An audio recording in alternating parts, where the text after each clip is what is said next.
Good day, ladies and gentlemen, and welcome back to another very empty corporate apology. Otherwise known as a Warframe video! Finally, relevant content, am I right? With the latest mainline update, Ember has finally received a much-needed rework. Back in the day, she used to be one of the A-list AoE frames, but that could blow away waves and waves of enemies with no issue, and having utility with armor stripping, crowd control, and a lot more, she was the go-to choice for most players, especially as she was very easily attainable in the early stage of the game. However, over the years, with patches and rework, she lost a lot of what made her useful and able to scale to the higher levels. Along with that, other frames came out that just did what she did and better. Although, in my eyes, she's still not quite back to her glistening golden days. This rework has side-graded her, if you will, into a state that is far more powerful than what she was prior, and definitely brings in some much-needed scalability, fluidity, and overall polish to one of the OGs of Warframe. Now, in essence, Ember is still the same area nuking fire witch that she's always been, and her playstyle still reflects that in some way. However, she's no longer a press and forget type frame. She instead now rewards players for being active and with ability control by managing heat levels of her new ability that gives active damage mitigation based on your heat level, which is controlled through building heat and lowering it by casting and using your abilities.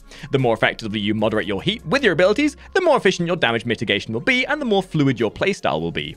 As would be expected, her damage is still based around fire, but rather than just activating your 4 and going AFK, you are now going to be actively casting a range of fire-based abilities to meet the situation you're in. Spreading fire, synergizing between your new awesome augments, which by the way, some of them have been reworked and they are damn good. And in short, she was still what you love, but now far more interesting and fun to play. Not to mention, with the fire proc rework now helping to strip armor, you can see just how useful Ember can be to a team. And her builds kind of reflect that as well, as you no longer have just your typical let's kill everything builds, you now have some utility builds that will synergize well with your augments. As always, Ember is still obtained from Sargus Rook on Tethys. That's not changed, thankfully. It's one of those age-old immunity stage fights with lots of mitigation and fire. Best suggestion, bring a big chunky sniper to shoot the weak spots off. Now let's take a deep dive at the changes to the abilities, starting with her passive, which has completely been reworked. The passive now gives Ember scalability. Every enemy within 50 yards that is on fire will give her 5% overall power strength. None of the range of this or the percentage of power strength improvement is affected by your modding, however. This is just a straight up 5% for every enemy caught on fire within 5 yards. So obviously the longer the enemy you're on fire for, the more enemies you're affecting with fire within that 50-yard radius, the more damage you're going to deal. And at that point, you'll probably want to utilize casting your abilities when you have the highest possible fire ratio up with the fire buff. Keeping in mind as well that this does then reward more active play, and the more active you are with casting your abilities and going in and murdering people, the more likely you'll do damage and get scalability from this. Ember's one is, as always has been, Fireball. This has seen no major change and is still the same old Fireball we love and remember, although some of the actions and casting actions have been made a bit more fluid. This is still the same Fireball that can be charged by holding your one and releasing, therefore leaving it as a patch on the ground that will deal damage over time. Initially dealing 400 fire damage on the initial impact with a 100% status chance, then 150 damage in a 2.5 meter radius. Casting additional fireballs within the combo time multiplies the damage both to initial damage and the dot timer over time. More fire equals more damage. Thanks, DE. Nice to know that fire is bad. Okay. The damage of this ability is based on your ability's strength, and the radius of the fireball and explosion is then based on your range. So, of course, more fire equals bad. This is probably the one that has changed the least out of all of them, and it's always going to be used as a basis of a lot of your attacks to set enemies on fire and do whatever else you so wish with. The augment for this is called Fireball Frenzy, and as far as I'm aware, it's not changed. This will allow you to hold your one and cast Fireball on your allies within 15 meters, allowing them to grant an additional 100% heat damage to their attacks, which is also then benefited by power strength, and this can be a great for helping your allies to damage enemies and all that good stuff. And seeing as it's fire damage based, this could in theory even be used similar to a Smite Infuser from Oberon, where you give your allies extra fire damage to help deal more radiation damage overall.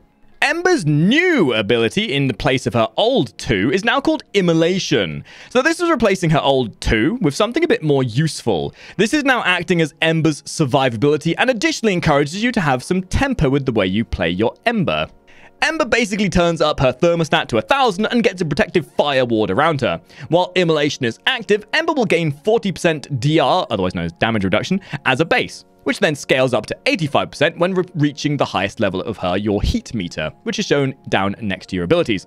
However, this DR is affected by ability strength, but even with that, you cannot exceed 90% DR total. If you reach the maximum immolation, Ember will start draining energy, so it's worth using your 3 to drain that heat to balance it to a maintainable level. Although this bar does fill up naturally over time, casting Fireball will increase the rate of fire regeneration for 1% per second, and every additional Fireball will increase it by another 1% as well. Your Fire Blast will increase it by 2% per second per Ring of Fire, but also expends 50% of the overall heat you've gained by that point. And then Inferno increases by 3% per second per cast. The augment for this is called Immolated Radiance. Allies within range will receive 50% of the immolation damage reduction. So if you're looking to be supportive in a team play, you want your allies within affinity range to get a bit of beneficial damage reduction, then this is for you.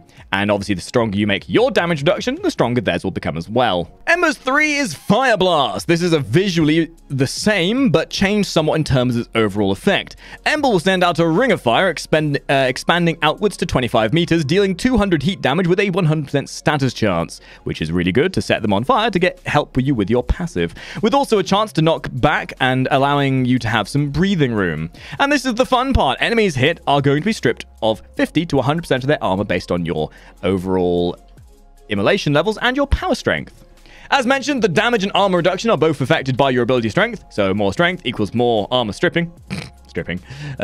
And of course, the range is affected by ability range, and the duration of the stripping and the fire catching on light is affected by your ability duration. Very simple ability, the ability that can be used to give you a bit of breathing room.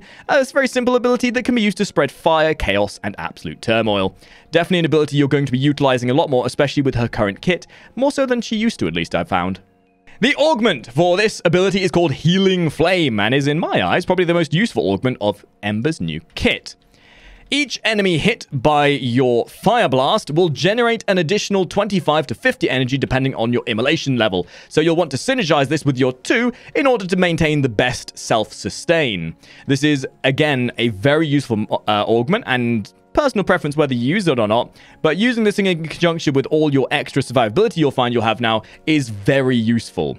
And seeing as your Ring of Fire, your Fire Blast is going to be hitting a quite large radius, even with minimal range. As you're going to be getting stuck into combat with the new playstyle you're likely going to be making use of this augment a lot. Ember's 4. World on Fire's gone, chat. Very sad face. F in the chat to pay respects. But in place of it, we now have Inferno. Inferno is similar to World on Fire in the sense that it's going to cause the enemy to have a very bad day. Ember summons fiery comets to rain down from above, striking enemies within 25 meters.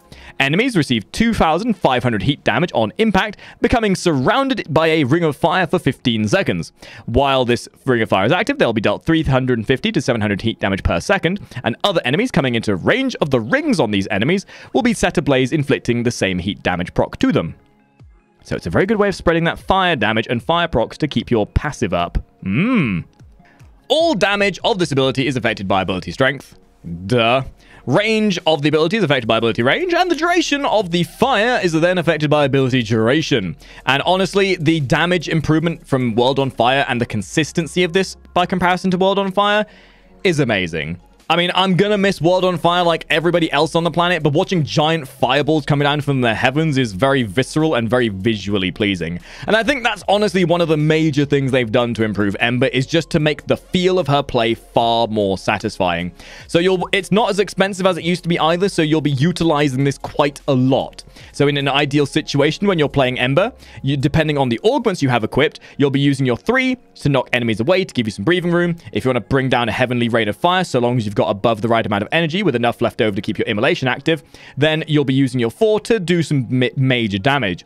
All the while, keeping your 2 active and maintaining it at a decent heat level. If should it get too high, you'll use your 3 to lower it, and you'll use your 1, your 4 to then raise it, and then hopefully maintain it at about the highest level possible without helping it reach too high where it will then drain your energy. In short, Ember is good now. Give her a try. The augment for this ability is called Exothermic, and it's basically one of those augments where you can tell they just wanted to give something a bit supportive, because essentially what happens is here, you basically have a 15% chance of spawning extra energy orbs when an enemy affected by Inferno dies. It's a bit lackluster and such a low percentage, it's not really something you're going to see much use of. It's nice to have that team support, and it can play into certain utility builds, which we might look at in a bit, but it's probably going to be your least used augment of all of them. And as always, we have a build segment. Honestly, the builds haven't changed tremendously, but I'm going to go through them anyway. As with all builds, please use your innovation and own personal preference. Don't be one of those bots that does cookie cutter builds and then wonders why you're not enjoying the innovation of finding out builds for yourself. So play with the builds, use them, learn with them, change them if you feel like they would work better in a different way. But this first build is a general Ember build that looks at utilizing more about personal play. We're going to be utilizing a fair bit of power strength using Power Drift, Intensify, and Transient Fortitude to help push our damage higher. This is also then going to be used in conjunction with our augment, Healing Flame. Now, the augment here is personal preference. If you don't fancy the fact you might need healing, then this could be taken out and replaced with pretty much anything. You could put another survivability mod in there. You could put a bit of range to get that extra bit of distance out of your abilities. Either way, this is the optional slot here, but Healing Flame is an amazing augment, and I would highly recommend it in almost any of your builds, should you want that extra bit to maintain. To go in with that, you do have Vitality. It's always worth having some level of survivability here. Some people will even remove, I have personally also removed Hunter Adrenaline in order to put an Adaptation or Steel Fiber in there, just to have a very tanky Ember. Ember actually now has the viability of being a super tanky frame if you build it right. We might even do a separate video on this just to show how tanky she can be. But then we have Hunter Adrenaline to act as the energy recuperation, as we don't have much efficiency here. But as I mentioned, a lot of the abilities are a lot cheaper now, so you can spam them willy-nilly, especially seeing as you then have Flow to have a large tank of energy, and then Continuity is just to offset the Transient Fortitude, as well as also then to keep your fire on the enemy a bit longer, as without it, the enemy are on fire for literally 0.5 of a second, and that's not good for your passive. And as always, these guys will have a beginner-friendly build that can be obtainable within the first 24 hours of playing the game. Of course, all these mods should be obtainable within that time. You got your baseline mods of Continuity, Intensify, Stretch, Streamline, and Flow. That Flow to give you extra energy, Streamline for the efficiency, Intensify for more damage, Stretch to get a little bit more range out of things, and Continuity for the duration to let the fire last longer. You then have your survivability from Steel Fiber and Vitality, and as with all builds, aura mods are subjective. Corrosion Projection is just the one I so choose myself. And with the Exless adapter, if you have the ability of putting one in there, Cutting Drift is always nice. Speed Drift is a good option as well. And Power Drift would generally be the go-to option outside of that as well. So these new player builds are quite versatile. Play around with what you think works. This is just something that will be very easily obtainable if nothing else. And that's a spicy take on the reworked Ember. I'd love to get to know your opinions on this, so please do leave a comment down below as to what you think of her rework and if there's any way that it can improve her further at this point without bringing her back to her original state from back in vanilla Warframe. And as always, guys, these videos are recorded on stream, so if you fancy joining these other hot, spicy Embers with me, then you can always come and join us on Twitch whenever you so choose. I'll leave a link to that down in the description as well. So thank you all for watching. I'll catch all of you top hatters in the next guide, video, meme-a-thon, or whatever it is we do.